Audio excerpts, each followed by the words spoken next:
Hi, Sandy. It's Dave. Hi, it's Kirk. Okay, so for today's video, it's a recent release from a fairly old band.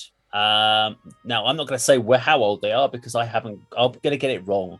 I'll say they're from the 80s and they came out in probably 2002, no my luck. So I know that they've been around for a while. So that's all I can say. And I'm hoping it's something you guys are going to enjoy, but you guys haven't got a clue what I'm going to put on there. So let's just go and check it out. The following show was recorded over a one-week period in New York City during the Great Heat Wave of 2022. A taxi was rigged with 5 lipstick-sized cameras. The passengers who hailed this taxi were not aware they were being videotaped until the ride had ended. That's an antiquated video, folks. Che l'infilo se ne sa di ya!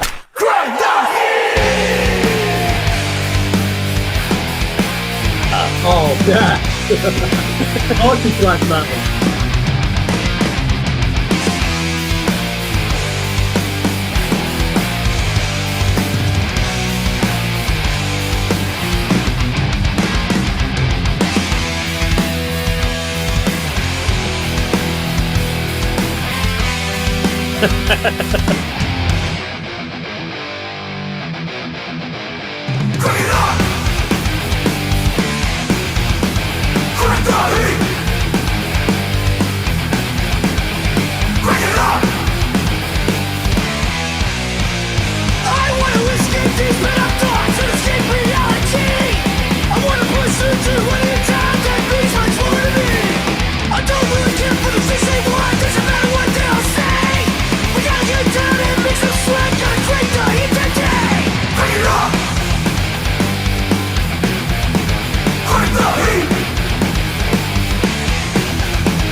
Okay, there you go. That must have shut the cobwebs out your hangovers. Yeah, that makes you feel all right now. So you may have guessed that was Municipal Waste and Crank the Heat. It's thrash metal, isn't it? So Kirk, do you want to take the lead?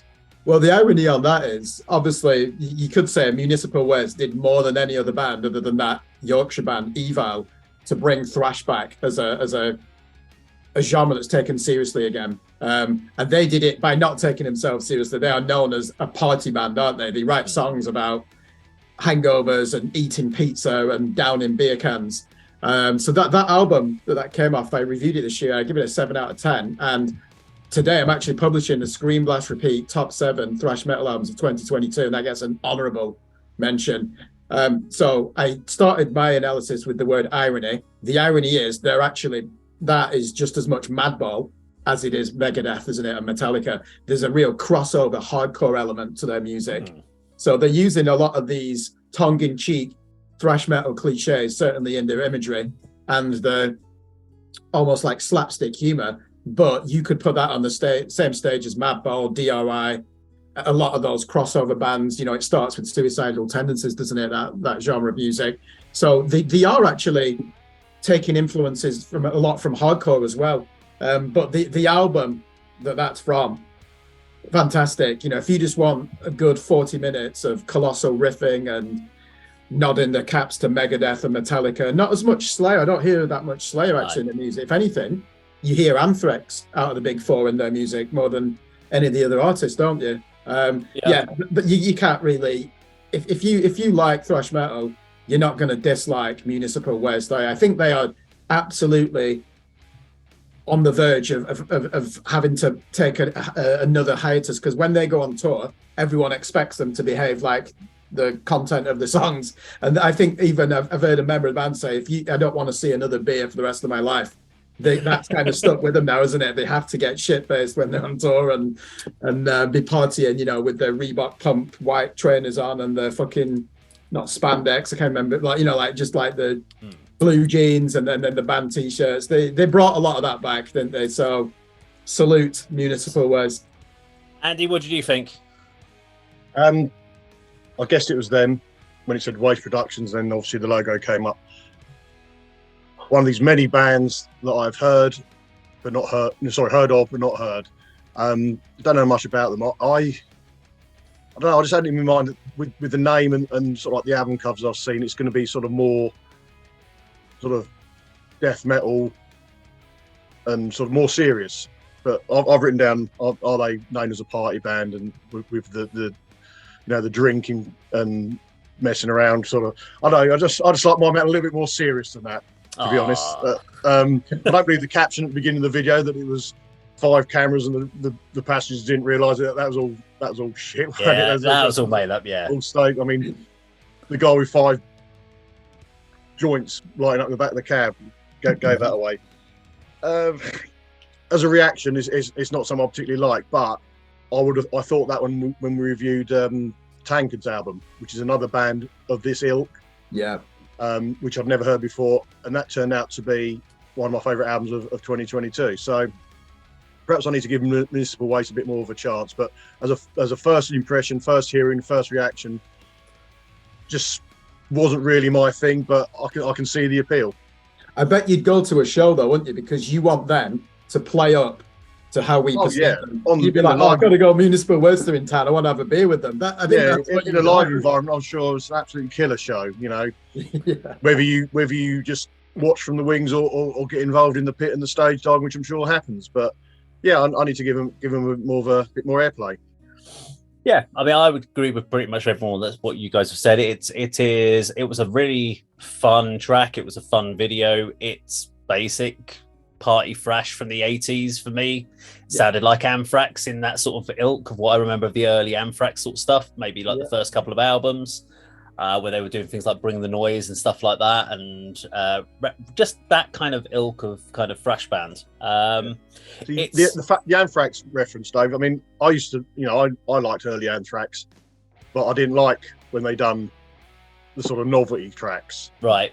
You know, I just wanted I'm the band.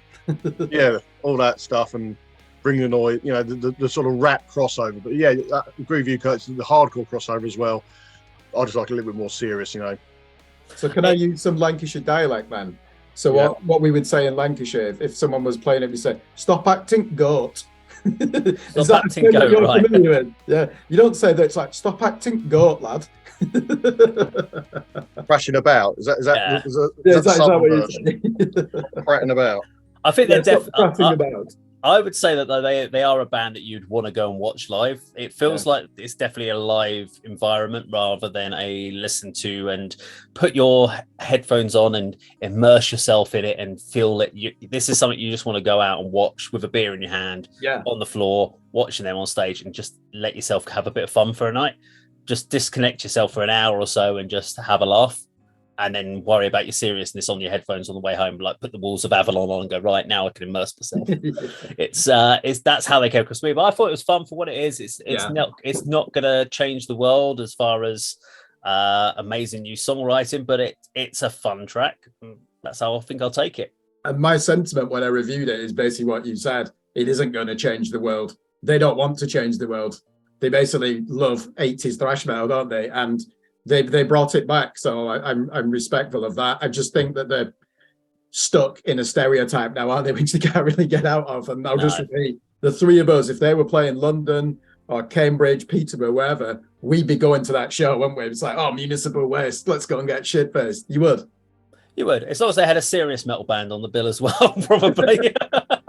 A funeral doom band. Yeah, we need, for Andy. we need them bookend it. I don't Right. think you can put them on the same bill as a thrash band, a funeral doom band.